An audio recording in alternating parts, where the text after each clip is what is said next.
Welcome to Let's Talk Exercise. My name is Emma and I'm an exercise physiologist here at Peter Mac. The aim of this presentation is to explain why exercise is important in the different cancer treatment phases and provide some advice to help get you started. An exercise physiologist may be a healthcare professional you've never heard of before, so I thought I would begin by explaining what we do. We are university qualified and specialise in the prescription of exercise for different health conditions. We spend our entire 4 years at university learning about the human body and exercise, and some of us specialise in using exercise to help cancer patients. We use exercise as medicine.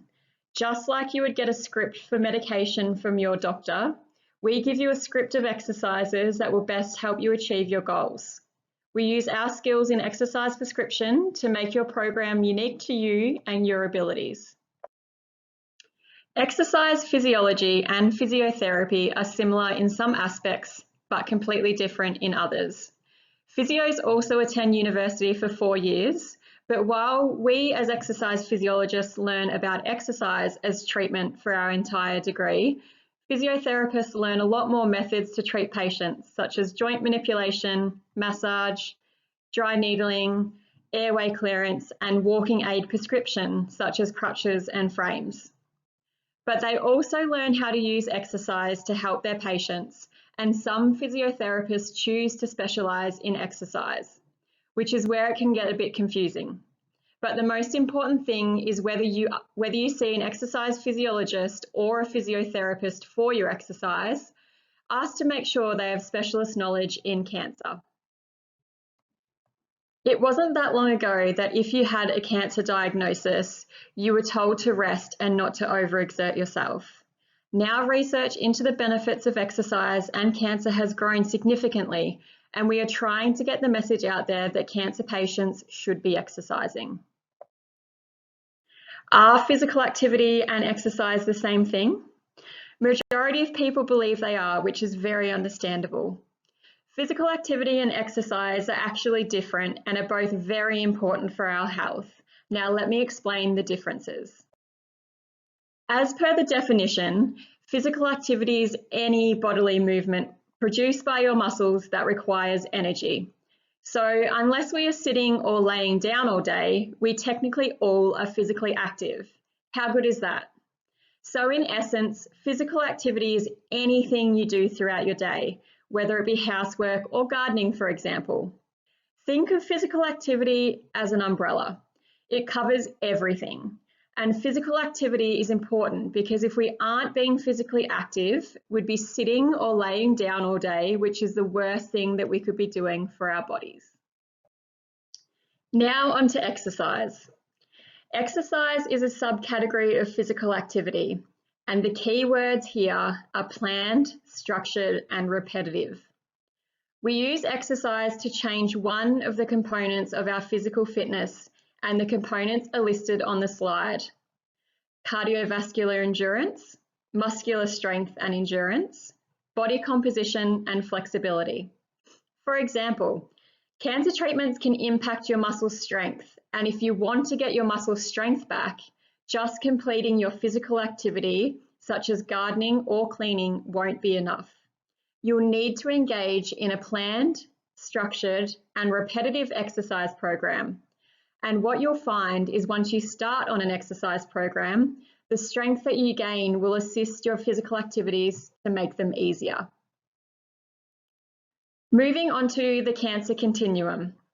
This image shows the different stages of cancer from pre-diagnosis, the time of diagnosis, through to treatment, post-treatment, and into survivorship. Exercise has a role to play throughout the entire continuum. Exercise shouldn't start and stop as you go through treatment. Rather, it should be modified to suit your abilities.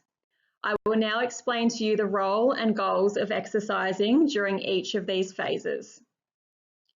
Exercising prior to treatment. This stage is not applicable to everyone, as some people will receive their diagnosis and need to commence treatment straight away.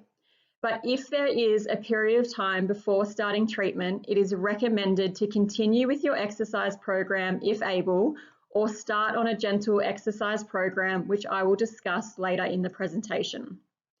The goal of exercising is to improve different aspects of your health, and research is finding that those who go into their treatment fitter and stronger tend to tolerate their treatment better and recover quicker. Exercising during treatment can be quite tricky due to the number of side effects that can occur during cancer treatment. But I want you to know that exercise has been proven safe while undergoing treatment. You may just need to modify or reduce your intensity of exercise on your bad days compared to your good. Always remember, something is better than nothing. So if you can only manage a 5-minute walk on your bad days, but you're used to walking for 30 minutes on your good days, this is great, and this is what we encourage. The goals of exercising during treatment is to maintain your function. We want you to be able to live as close to normal life as possible while undergoing treatment, and exercise can help with this. Exercise helps to manage and minimize side effects of treatment, improves quality of life, and is thought to be able to increase effectiveness of treatment and improve your tolerance to your treatment. Once your cancer treatment is finished, exercise should not. Exercise is used in this phase to maintain quality of life and independence in daily tasks. It can also help combat the effects of long-term and late effects of treatment. Some side effects will continue on after your treatment or may appear after your treatment has stopped. So just as exercise did during treatment, it can help to manage these side effects after treatment as well.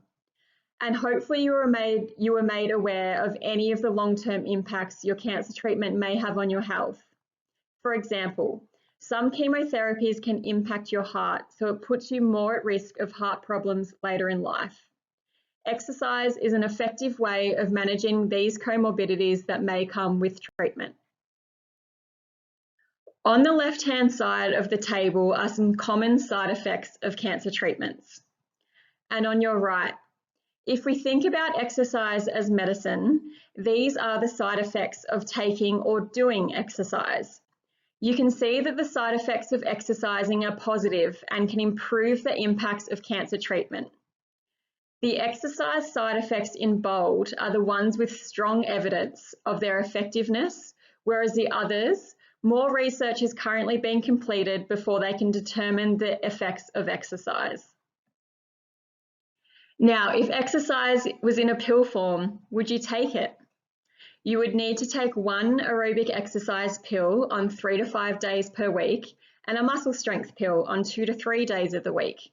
Unfortunately, it is not that easy, and now I will discuss what prescription of exercise you should aim to achieve.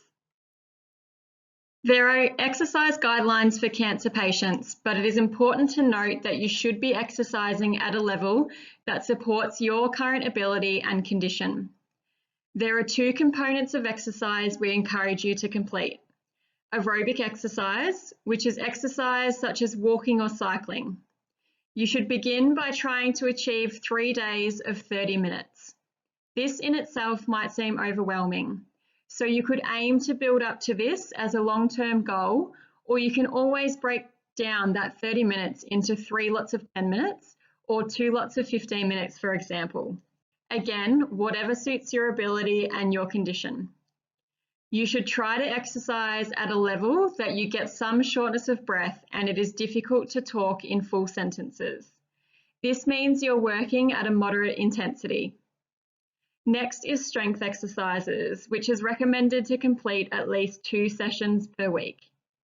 Aiming to complete each exercise for 10 to 15 repetitions for 2 to 4 sets. If you're unsure as to where to start with your strength exercises, if you Google exercise for people living with cancer, there is a booklet and video demonstrations from the Cancer Council of some gentle exercises to get you started. Again, exercise throughout the cancer continuum is determined by your ability and condition. So make sure the exercises you are performing are achievable, that you can perform them repetitively to get the full benefit. So what should you do now? Start making an exercise plan. What do you think you could manage? write a program and trial it, and then make changes suited to your ability. Maybe make 2 programs, one for your good days and one for your bad days.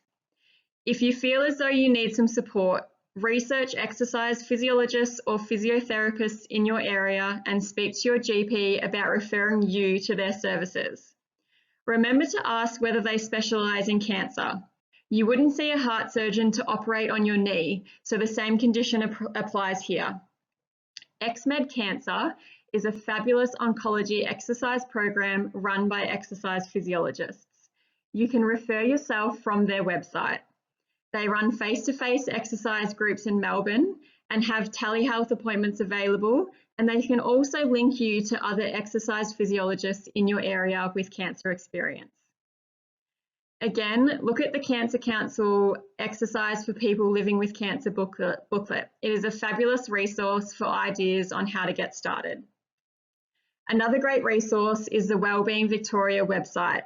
My colleague Travis has put together exercise videos ranging from a chair-based program to higher intensity circuit that you can follow along to. Talk to others who you know may be exercising about how they find exercise helps, and recruit support from family and friends. More often than not, people are looking for ways to help out. Could someone come for a walk with you once or twice a week? And finally, check the Peter Mac Wellbeing page for the next Let's Talk Exercise group, where you'll be able to ask questions to one of our team members. The information I have provided today is a general guide. If you have other health conditions or haven't exercised in a long time, please speak to your doctor or oncologist about your intention to exercise, as there may be specific restrictions applicable to you. But I thank you very much for listening to the presentation. I hope you found it informative and motivating to get out there and start or continue exercising.